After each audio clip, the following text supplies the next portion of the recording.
It was supposed to be the perfect marriage, the perfect life, the perfect crime. But perfection has a price. They were the couple everyone envied. Claire and Daniel Whitmore, beautiful, wealthy, and wildly in love. From the outside, their life was a fairy tale. A sprawling mansion on the California coast, glamorous parties, expensive cars, and a love story that had charmed even the coldest hearts. But behind the closed doors of their golden cage, something sinister was brewing. This is a story of love turned lethal, of secrets so dark they were worth killing for, and a plan so cold and calculated it would end in betrayal, murder, and a horrifying twist no one saw coming. Claire was a former model, the darling of luxury fashion brands in the late 2000s. Daniel, a self-made tech millionaire, was brilliant, reserved, and 10 years her senior. They met at a charity gala in Malibu. He was captivated by her beauty. She was impressed by his wealth. Within 6 months, they were married. But the whirlwind romance was a mask. Daniel was controlling, not abusive, but meticulous, obsessive. Every dollar accounted for, every appearance managed. Claire, who once roamed the world freely, now found herself in a gilded prison. No friends, no freedom, just expensive jewelry and a husband who watched everything. But Claire wasn't as helpless as she seemed. Enter Chase Morgan, a charming bartender at an exclusive club in LA. Young, reckless, dangerous. Claire met him one night while Daniel was away on a business trip. That night turned into a weekend, then a full-blown affair. Chase made her feel alive again. And more importantly, he listened. When she cried about Daniel's suffocating control, Chase had a solution. "We can make this all go away," he whispered. "For good." At first, Claire laughed it off, but the seed had been planted. A month later, she made her decision. She wanted Daniel gone, and she had a plan. Claire knew Daniel's habits like clockwork. Morning jog at 6 a.m., green smoothie at 8, office by 9:15. On the third Thursday of every month, he went for a private swim at their beach house alone. That was the day. Chase would break in, make it look like a robbery gone wrong. Claire would be at the spa with receipts and security footage, an airtight alibi. They rehearsed it down to the last detail. She even bought Chase a burner phone and prepaid him in cash, $30,000. Everything was perfect until it wasn't. Thursday came. Claire waited, but the call never came. No news, no report, no sirens. Finally, she called Daniel. He picked up, alive, calm, unaware. "Hey babe, just finishing up the swim. Everything okay?" Claire's blood ran cold. What happened? Then came a knock at the door. Police. But not for Daniel. For her. Claire was arrested on suspicion of conspiracy to commit murder. It turns out, Chase wasn't who he said he was. His real name? Chase Reynolds. Undercover officer with LAPD's Special Investigations Unit. Daniel had suspected Claire's infidelity for months. He hired a private investigator, and they uncovered the affair. Instead of confronting her, Daniel went to the police. Together, they devised their plan to catch Claire red-handed. Everything, the burner phone, the cash, the plan, was recorded. Chase was wired. Claire had fallen into her own trap. The woman who wanted her husband dead had just confessed to a cop. The trial was national news.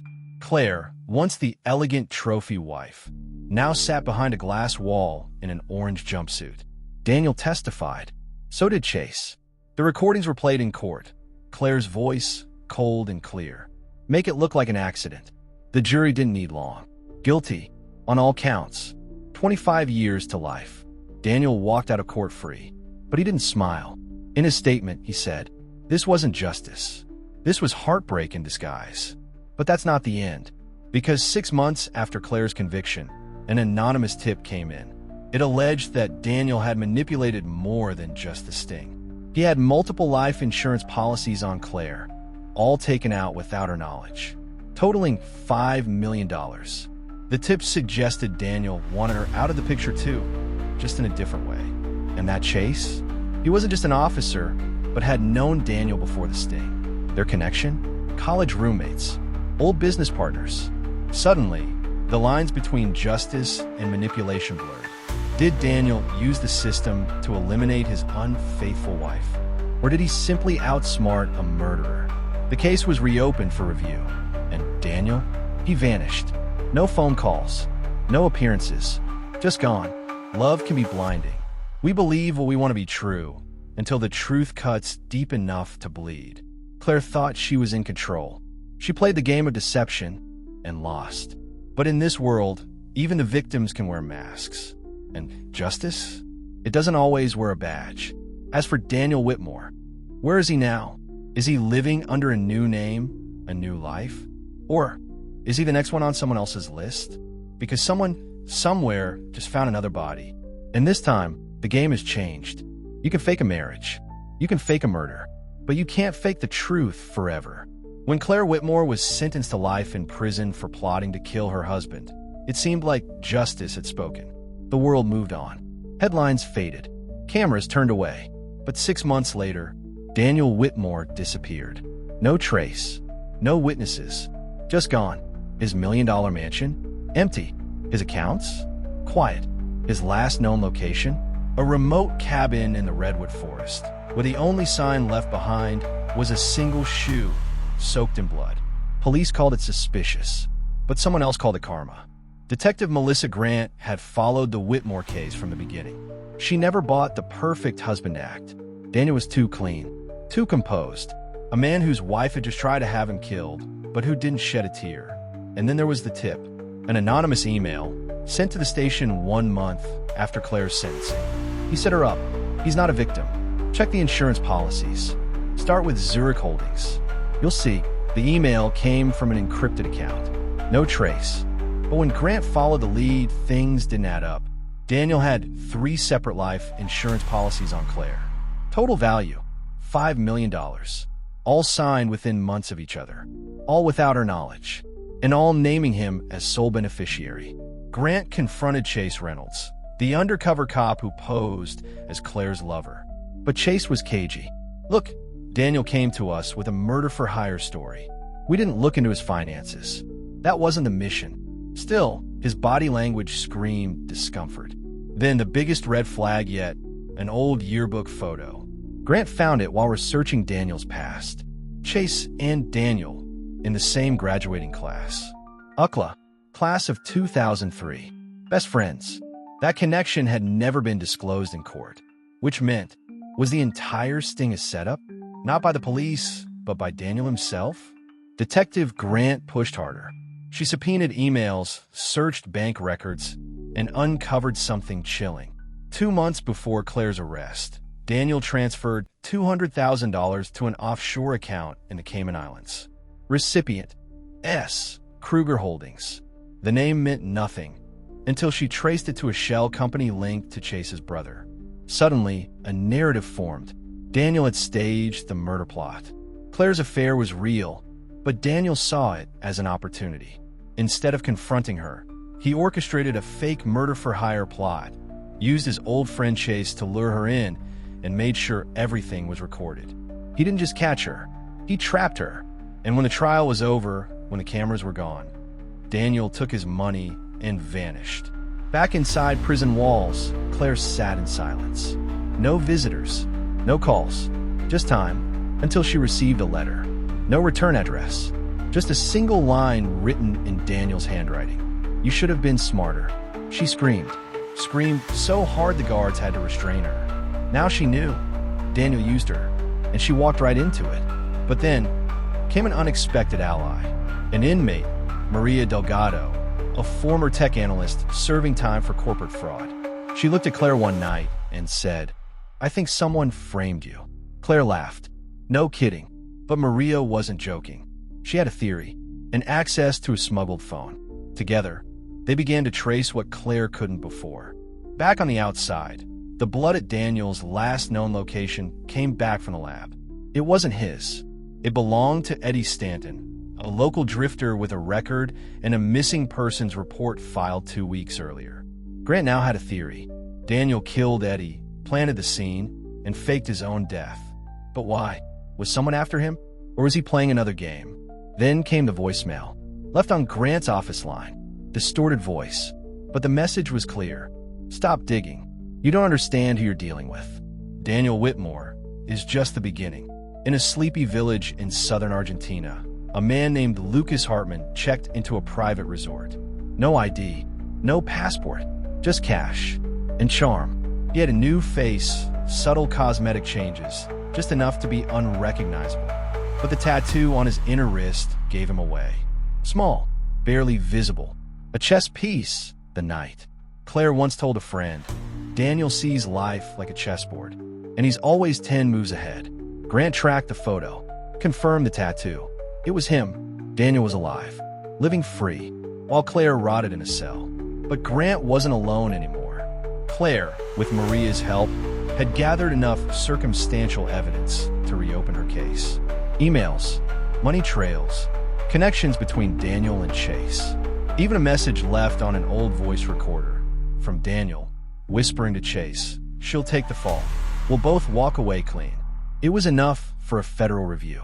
Claire's conviction was now under question. And Daniel? The U.S. Marshals issued an international warrant. His name was back on the headlines. The hunter was now the prey. Sometimes, evil doesn't come in the form of rage or violence. It comes in the form of patience, of strategy, of control. Daniel didn't just commit a crime. He turned justice into his weapon. But even the smartest criminals make mistakes. And Claire? She's no longer the victim. She's no longer the pawn. She's coming back with a vengeance. Because justice isn't just about punishment. It's about truth. And the truth is still out there. Somewhere in Argentina, a man sips coffee on a balcony, smiling, until he sees a figure in the distance, watching, waiting. And then his phone rings. Unknown number. He answers, and a familiar voice says, "Checkmate. You can run from justice. You can buy time." But when the past catches up, it doesn't knock. It kicks the door down. After 637 days behind bars, Claire Whitmore walked out of the women's correctional facility with nothing but a duffel bag and a burning fire in her chest. The conviction had been overturned. New evidence proved she was manipulated, framed, betrayed. The media waited like wolves. Cameras flashed. Questions flew. But Claire said nothing, because the only thing on her mind was Daniel. The man who faked a murder, vanished into thin air, and made the world believe he was the victim. But now he was the target. 2 years earlier, Daniel had stood in front of a floor-to-ceiling mirror, adjusting his tie before a meeting at Zurich Holdings. He was calm, calculated, confident. He knew the plan was dangerous, but brilliant. Step 1, catch Claire in the act of cheating. Step 2, introduce a cop she could trust. Step 3, let her believe she was in control while he pulled every string. And step 4, disappear. Make it look like Claire was guilty. Let her rot. Then flee the country and start fresh with millions in insurance payouts and hush money from old allies. What Daniel didn't account for was regret. Not from Claire, from Chase. Detective Melissa Grant sat in a dim bar in downtown San Diego, sipping her drink when the door creaked open. Chase Reynolds stepped in, beaten down, paler, nervous. "I can't live with it anymore," he said, sliding into the booth. He handed her a flash drive. It's all there. Calls, emails, our old chat logs, the planning, everything. I was stupid. I thought it was just a sting. But he used me too. Melissa's hands trembled as she inserted the flash drive into her laptop. The screen lit up, and there it was, Daniel's voice, recorded in secret. "Once she takes the bait, I want her buried. You hear me? She destroyed me. So I'll destroy her, slowly." It was enough. Not just to reopen the case, but to hunt him down. Claire didn't return to her old life. There was nothing left. The house was sold. Her bank accounts frozen. Friends gone. So she became someone else. Elena Moore, a travel writer researching Patagonia. With the help of Maria Delgado, now released for good behavior and thriving on the outside with her hacker contacts, Claire created a new passport, secured a new identity, and booked a one-way ticket to Buenos Aires. She knew he was there. She could feel it, but she wasn't going to kill him. No, she was going to expose him. On her terms. In a lush villa tucked into the mountains of Mendoza, Argentina, Daniel sipped fine wine and laughed with a woman half his age, Lucia, a local he met weeks earlier. But paranoia crept in. He'd changed his number 3 times in 3 months, watched the security footage daily, and still, he felt her. Claire, was it guilt, or was she really coming? He didn't know that Lucia, sweet and unassuming, was no ordinary woman. She was working with Claire, and she was already inside his home, inside his life, and slowly, methodically, feeding information back to Claire every night. Daniel began to suspect something. Lucia left her phone unattended too long. Her story about her job didn't add up. She asked too many questions. So he ran a test. He told her a lie, that he had to fly to Chile for a business meeting. She smiled and nodded. But within 2 hours, someone broke into the wine cellar, the one only he and Lucia had the code for.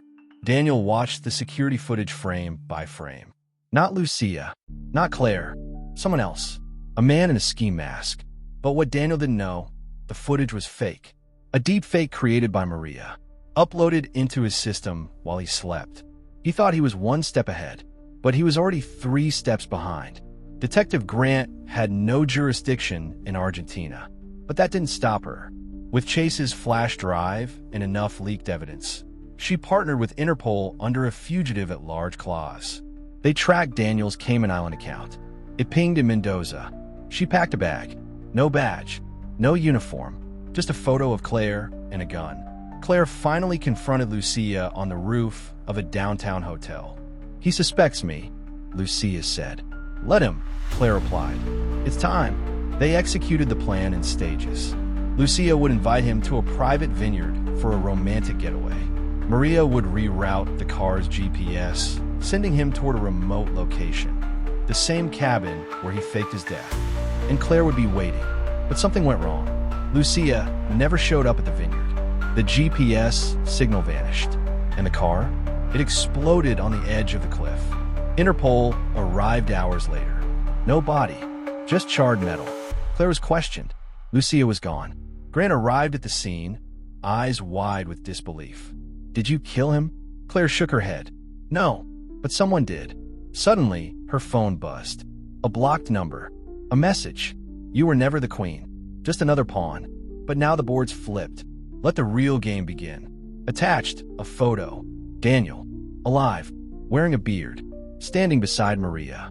Grant stared at the image. Claire's knees buckled. Maria, her only ally, was playing both sides. Why? Was it about money? Revenge? Something else? Daniel wasn't just surviving. He was thriving, rebuilding. And now he had Maria. Claire wasn't the hunter anymore. She was caught in a game she thought she controlled. But the truth? Daniel never lost control. He just moved to the next phase. And now, he was coming back. Not to hide, but to finish what he started. Every lie has a price. And now, the debt is due. Claire stared at the grainy photo on her phone.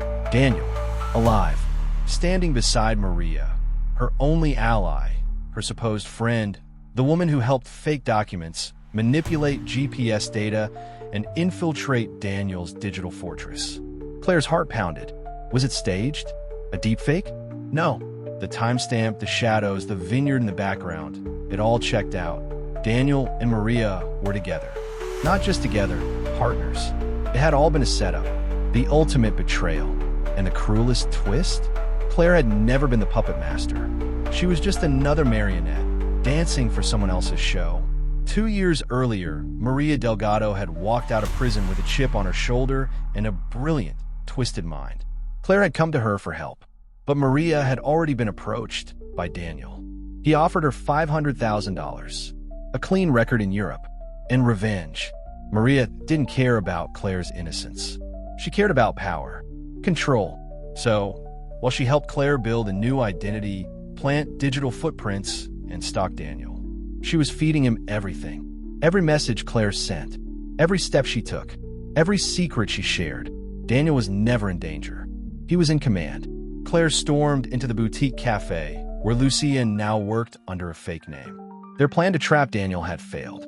The vineyard car explosion? A setup. "You lied to me," Claire shouted, grabbing Lucia by the wrist.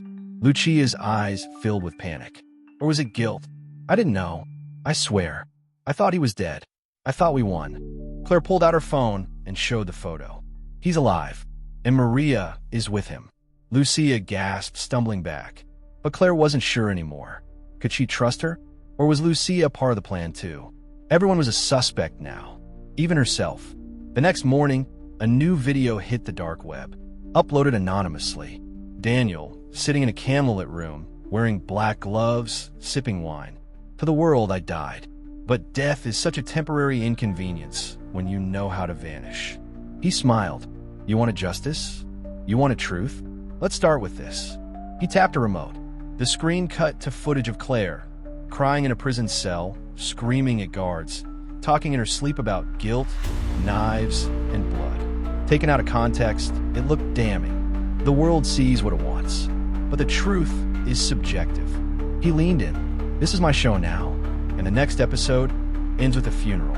Detective Grant slammed the laptop shut.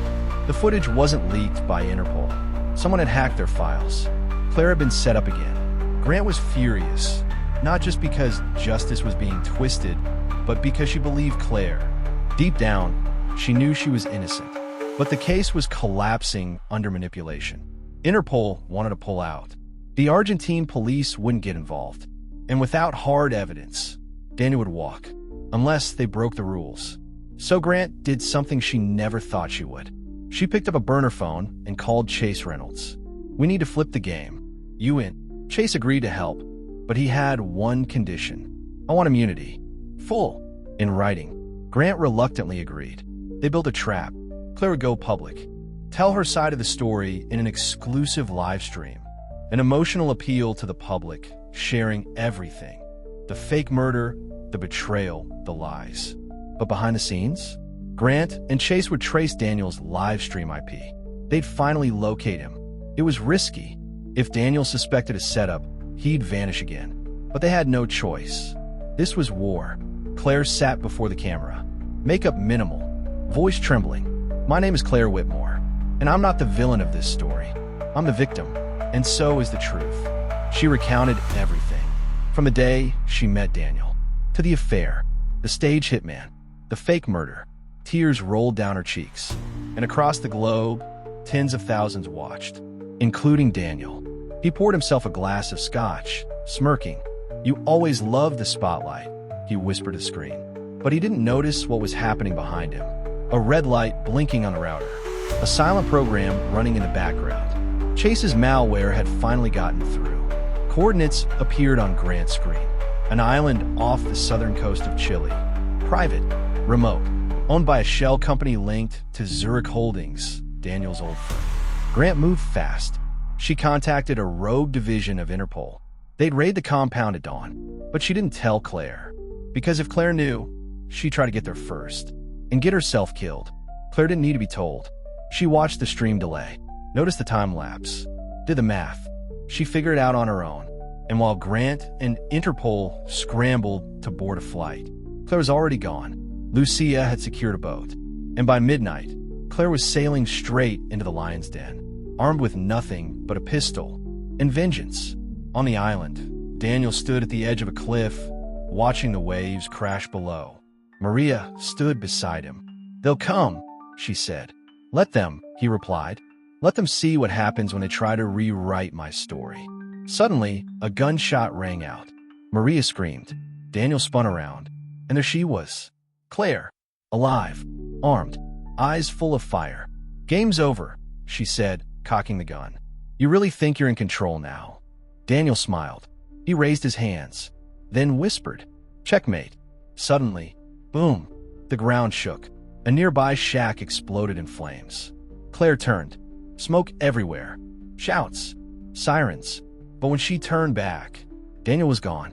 Again, some monsters don't live in the dark. They live in plain sight, wearing the faces we once loved. After the explosion, flames devoured the shack behind Claire as she stumbled backward, coughing through thick black smoke. Her ears rang. Her hands trembled. The force of the blast had knocked her to her knees. Daniel was gone. Again. And now everything was on fire. Sirens wailed in the distance. The raid team was closing in, but Claire didn't wait. She raced through the smoke-choked woods, gripping the pistol in one hand and the last ounce of her sanity in the other. She knew Daniel's mind. If he set the explosion, he was heading to the dock. And this time, she wouldn't let him escape. 2 weeks before the live stream, Daniel sat in a candlelit room with Maria. Claire is dangerous, Maria said. Unpredictable. Desperate. Exactly, Daniel replied. She's perfect. He wasn't just playing a game. He was designing a legacy. For every move Claire made, he had planted a counter. Documents, footage, fake passports. He could vanish again and frame her for international sabotage if he wanted. And Maria? She thought she was in on it. But Daniel had other plans. Everyone's a pawn. Even the Queen, he whispered to himself. Detective Melissa Grant arrived on the island with a private strike team. The scene was chaos. The shack was a smoldering ruin. Evidence everywhere. Charred files, burnt surveillance tapes, shattered laptops. But no Daniel, and no Claire. Just a single note pinned to the wall with a hunting knife. Truth isn't justice, and justice isn't yours to give. Grant's heart sank. She knew what this meant. Daniel had outplayed them again. But it wasn't over. Not yet. Claire reached the dock just as the first light of dawn kissed the water. There he was, Daniel, packing crates onto a small speedboat, dressed in black, calm as ever. She stepped forward, gun raised. It ends here. Daniel turned, smiled. That smile, the one that used to melt her, the one that now made her skin crawl. Claire, you look beautiful in revenge. Stop talking, she hissed. Turn around. Get on your knees. He didn't. He stepped closer instead. You kill me now, and the world gets nothing. No answers. No truth. Just another tragic widow playing vigilante. Claire's finger hovered over the trigger. I don't care about the truth anymore, she whispered. But they do, Daniel said, reaching into his pocket. Claire flinched, gun raised. But he pulled out a flash drive. Everything. Every lie. Every confession. Every betrayal. It's all here. And the moment I die, it gets uploaded to every major outlet in the world. He tossed it at her feet. Kill me and destroy yourself. Or let me go and keep control. Claire stared at the flash drive, then back at Daniel. You always think you're the smartest man in the room. He smirked. Because I usually am. Claire laughed, low and cold. Funny, because I knew you'd say that. She reached in her coat and pulled out her own flash drive. I got a Maria before you did. She gave me your files. The real ones. Daniel's smile faltered. That's not possible. It is when the person you betray decides they hate you more than they fear you. Suddenly, behind Claire, footsteps echoed. It was Maria, bleeding, limping, but alive, gun in hand. You shouldn't have tried to kill me, Daniel. Daniel stepped back, eyes darting between them. You set me up. No, Claire said. You set yourself up. We just rewrote the ending. 3 guns, 3 people, 1 dock. The wind howled. Boats creaked. The ocean whispered of blood. What now? Daniel asked, voice venomous. You're going to confess, Claire said. On camera. Every crime. Every lie. And then you'll spend the rest of your life in a cage. Daniel chuckled. You think this is justice? No prison can hold me. Maria stepped closer, her gun steady. Then maybe we don't use a cage. A pause. Maybe we end it here. Daniel raised his arms. Go ahead. Shoot me. But remember, when you fight monsters, you risk becoming one. Claire hesitated, her finger on the trigger. Then, sirens again. Interpol. Grant. The cavalry. Spotlights lit up the dock. Drop the weapon, someone shouted. Everything moved fast. Too fast. A single gunshot split the morning air. Then another. Screams. Running boots. Shouting officers. And when the chaos cleared, Daniel lay on the ground, bleeding, breathing, but alive. Shot once in a leg. Disarmed. Groaning in pain. It was Maria who pulled the trigger. But Claire? Claire walked away, because watching him live in a cage would hurt more than watching him die. Weeks later, the trial of Daniel Whitmore made global headlines. Charged with conspiracy to commit murder, fraud, identity theft, arson, and obstruction of justice. Maria testified against him. So did Chase Reynolds. And Claire? She sat in the front row, calm, cold, unmoving. When the guilty verdict was read, she didn't smile. She simply whispered, "Checkmate." In prison, Daniel received a package. No name, no return address. Inside was a single photo. Claire, smiling, holding a baby, his baby, and on the back, one sentence. "You thought you wrote the final chapter, but the story just began." In every twisted story, there comes a moment when the mask slips, and the truth, raw, brutal, and merciless, steps into the light. The media frenzy had died down. Daniel Whitmore, once a celebrated entrepreneur and philanthropist, now rotted in a maximum security prison under 24-hour surveillance. But even behind bars, his presence still haunted the world outside, especially Claire's. She built a new life, or tried to. Moved to a quiet coastal town. Changed her name, dyed her hair. The baby, now 3 months old, was her only anchor. The only thing keeping her from unraveling completely. But peace, for someone like Claire, was always temporary. Because darkness doesn't forget its host. And Daniel wasn't done. Not yet. It arrived on a rainy morning. Tucked inside her mailbox, no return address. She almost didn't open it. But curiosity, that old curse, got the better of her. Inside was a single handwritten note in the neat, chilling penmanship she'd once admired. "You can run, Claire. You can even hide. But blood always finds its way back home." Below the note was a Polaroid. A picture of her baby, sleeping, in his crib, taken just the night before. Claire's heart stopped. She bolted inside, hands trembling, screaming the baby's name. But he was there, safe, untouched. Still, someone had been inside her house. And Daniel, locked away 500 miles from here, had orchestrated it. Detective Melissa Grant had seen monsters. She'd hunted killers, exposed cults, and watched evil with the face of love. But Daniel, he was a breed of his own. She visited him monthly, not out of duty, but obsession. She needed to understand him, to see how far the rabbit hole went. "How'd you get that photo to her?" she asked one day. Daniel looked up, grinning. "You think I need to do anything? I plant seeds, detective. The world waters them for me. You're bluffing." "Am I?" He slid something across the table. "A phone number. Call it. Ask for Grace." Grant hesitated, then walked out. She did call, and what she learned chilled her to the bone. Grace Monroe, Claire's childhood best friend. They'd lost contact years ago, or so Claire thought. But Grace had been watching, lurking, hiding in plain sight, working for Daniel. Grant traced phone records, email logs, even financials. Grace had been paid handsomely to spy, to follow, to betray. The irony? Grace had always envied Claire. Her charm, her marriage, her success. Daniel offered her what she wanted most, revenge. Claire wasn't waiting anymore. She left the baby with a trusted friend, armed herself with everything Grant had uncovered, and drove back to the city, to the prison, to Daniel. This time, it wasn't to negotiate. It was to end things. "One last conversation," she told the guard. Daniel sat in the visitation room, shackled but calm, as if he'd been expecting her. "You look tired," he said. "You look beaten." "Touché." Claire sat, silent. Then she slid a file across the table. Photos of Grace. Emails. Proof. Daniel's smirk faltered. "You burned your last ally," Claire said coldly. "She's flipping. Right now. Full immunity for everything. She'll never. She already has." Silence. Then Daniel leaned in, eyes narrowing. "You think you've won, don't you?" "No," she said. "I know I have." With Grace's testimony, new charges were filed. A deeper web of crimes unraveled. Money laundering, extortion, international trafficking, blackmail rings. Daniel wasn't just a manipulator.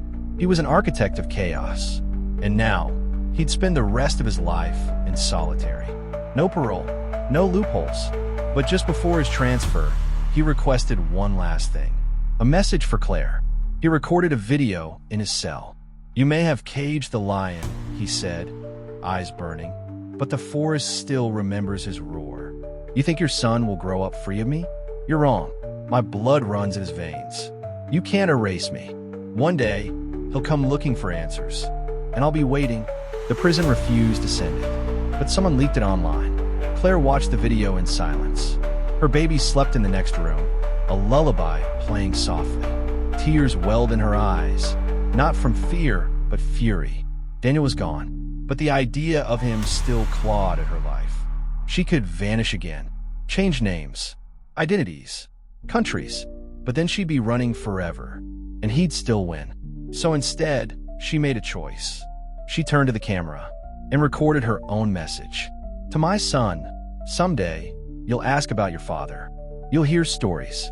You'll find articles, videos, maybe even lies dressed as truth. Here's what I want you to know. He was brilliant, charismatic, dangerous, but he was also a coward. Real strength isn't manipulation. It's protection. Real love doesn't destroy. It heals. And as long as I breathe, I'll make sure you never become him. This is the last time I say his name, because he doesn't deserve a place in our story. She stopped recording and deleted every trace of him from her home. 10 years later, a teenage boy sits in a small room, staring at a laptop screen. The glow reflects in his wide, curious eyes. On the screen, an old video plays Daniel's final message. He hits pause, rewinds, watches again. Footsteps approach. His mother's voice. Time for dinner. Coming, he says. But his eyes linger. On the face he never knew. On the man they never talk about. 1,000 questions bloom in his chest.